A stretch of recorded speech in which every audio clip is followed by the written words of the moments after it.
Hi, I'm Kevin Rutherford. Welcome to RG's Talent Tips. Today I'm going to show you how to build relationships for success and happiness. So let's dive right in. Now, there are very few people in the world who become wildly successful or exceedingly happy without the help of other people. At some point in life, every accomplishment can be traced back to a relationship with somebody, or at the very least, the influence of somebody else. So, to some extent, it wouldn't be too much of a stretch to say that it's really all about relationships. That's why our coaching, training, and consulting work is focused on transforming the people side of business to help you get the payoffs you want and need. Unfortunately, all too many self-centered, profit-driven leaders just don't get it. They often overlook the needs of the very people who can help them reach their goals. Bottom line, they don't take the time to invest in those that they work with.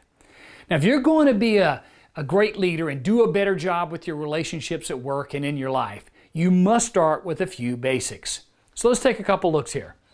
So first thing we want to look at is what I call demonstrate personal warmth and liking. Okay, it reminds me, I remember there was an old Peanuts cartoon where Charlie Brown says, "I love mankind, it's just people that I can't stand." In other words, it's not enough to theoretically love people or to care about people. You've got to show some real warmth to the people that you meet each and every day. You've got to come across as warm, friendly, likable, and approachable. So take a look at yourself. Do you come across as someone who gives off nonverbal welcoming signals? Or do you come across as someone who gives off leave me alone signals?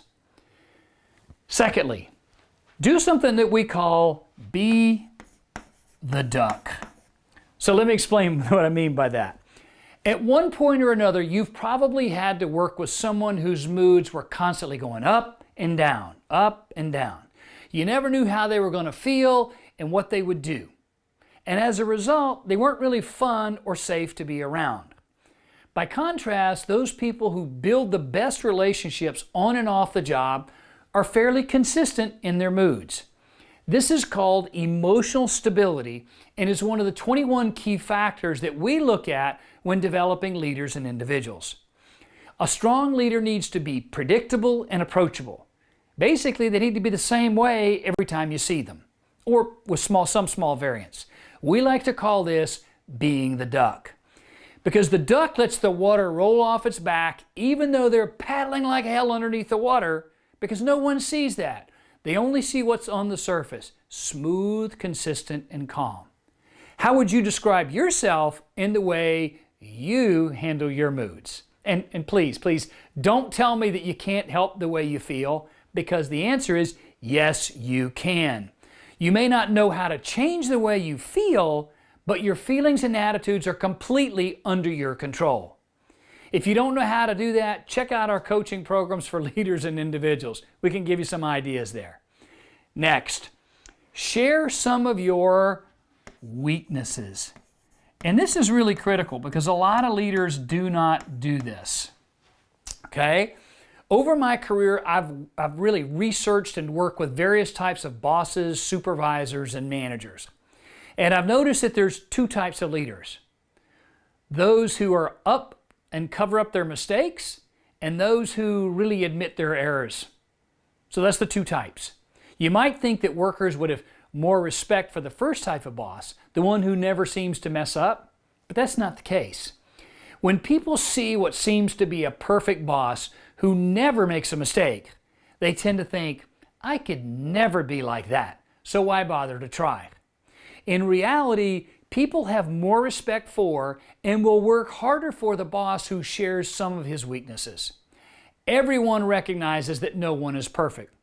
They tend to see a boss who is real, who is human, and who can learn from his or her mistakes. People tend to identify with those types of bosses, and in the process, everybody gets better. Lastly, go out of your way to show kindness.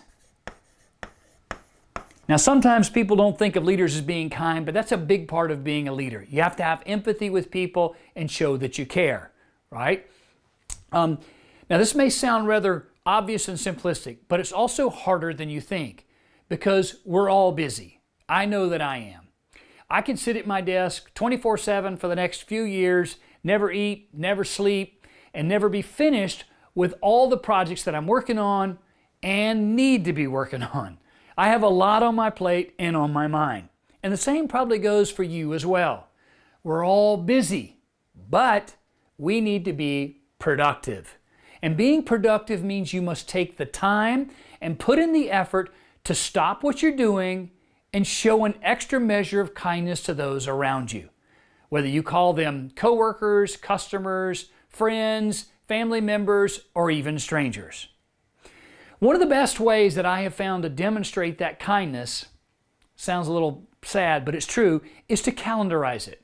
That's right, put it in as a weekly recurring task in your calendar. In fact, I started doing that same thing about 5 years ago. Just remembering is not easy. You got to put it on the calendar. Now, every Monday on my calendar is an appointment with myself, and I work diligently to really do one kind thing every week. Matter of fact, last week I was in Saudi Arabia, and I had the most incredible service from one of the pool boys. I actually went out of my way to shoot a video with him and talk about how great he was and what he did for me. I told him his company was so lucky to have him and that he embraced the ideals of Marriott to a T. Then I sent that video to his boss, telling him how great this person was and how fortunate he is to have such a great team member. Then I thanked the boss for helping to instill that mindset into that employee. Bam! It wasn't less than 10 minutes later after I sent that email, the manager calls me and asks if he can share the video with his leadership team, who just happened to be coming in from Dubai later in the week. Of course I said yes. I didn't have to do that, but because I try to make it a habit and it's on my calendar, I purposefully think about doing one kind thing every week. It was something small, but it was something kind. And better yet, it made me feel good, it made the employee feel good, and it made the manager feel good. Pay it forward, as they say. Now it's your turn. Take action this week and really look for 1 or 2 or 3 acts of kindness that you can share. Why? Because life is good. Spread the wealth. I hope you enjoyed this video and learned something that you can apply right away. If you did and want more, please subscribe to our channel below and check out our website for even more content, handouts, and free tools that'll take you from where you are to where you want to be. Until next time.